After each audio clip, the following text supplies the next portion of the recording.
അഹമ്മദാബാദ് വിമാന ദുരന്തത്തിൽ പ്രാഥമിക അന്വേഷണ റിപ്പോർട്ട് ഇന്ന് പുറത്തുവിട്ടേക്കും. ആദ്യഘട്ടത്തിൽ നടത്തിയ പരിശോധനകളുടെ അടിസ്ഥാനത്തിലുള്ള റിപ്പോർട്ടാണിത്.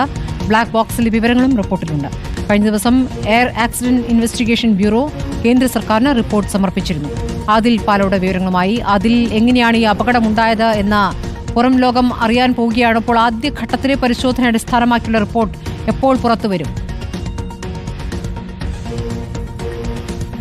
കഴിഞ്ഞ ദിവസം തന്നെ 2 പേജുള്ള പ്രാഥമിക അന്വേഷണ report air accident investigation bureau കേന്ദ്ര വ്യോമയാന മന്ത്രാലയത്തിന് നൽകി എന്ന വാർത്തകൾ പുറത്തു വന്നിരുന്നു. ഇത് സംബന്ധിച്ചുള്ള റിപ്പോർട്ട് ഇന്ന് പുറത്തു വന്നേക്കും എന്ന് ദേശീയ മാധ്യമങ്ങൾ റിപ്പോർട്ട് ചെയ്യുകയാണ്. വളരെ പ്രധാനമാണ് റിപ്പോർട്ട്.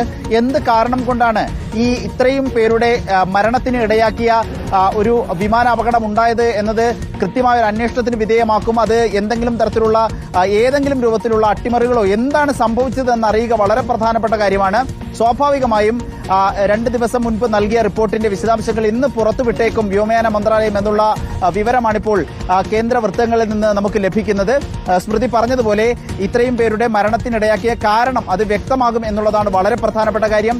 ബ്ലാക്ക് ബോക്സിലെ വിവരങ്ങൾ ശേഖരിക്കുന്നതിൽ ചില കാലതാമസം കഴിഞ്ഞ ദിവസങ്ങളിൽ നേരിട്ടിരുന്നു. പ്രധാനമായും കാര്യമായി തന്നെ കേടുപാട് പറ്റിയിരുന്നു ഈ അപകടത്തിൽ ബ്ലാക്ക് ബോക്സിന് എന്നുള്ളതാണ് വ്യോമയാന മന്ത്രാലയവും എയർ ആക്സിഡന്റ് ഇൻവെസ്റ്റിഗേഷൻ ബ്യൂറോയും അറിയിച്ചത്. പിന്നീട് അമേരിക്കൻ യൂറോപ്പ് ഏജൻസികളുടെ കൂടി സഹായത്തോടു കൂടിയാണ് ഇതിൽ നിന്നും വിവരങ്ങൾ ശേഖരിച്ചത് എന്ന വാർത്തയും പുറത്തു വന്നിരുന്നു.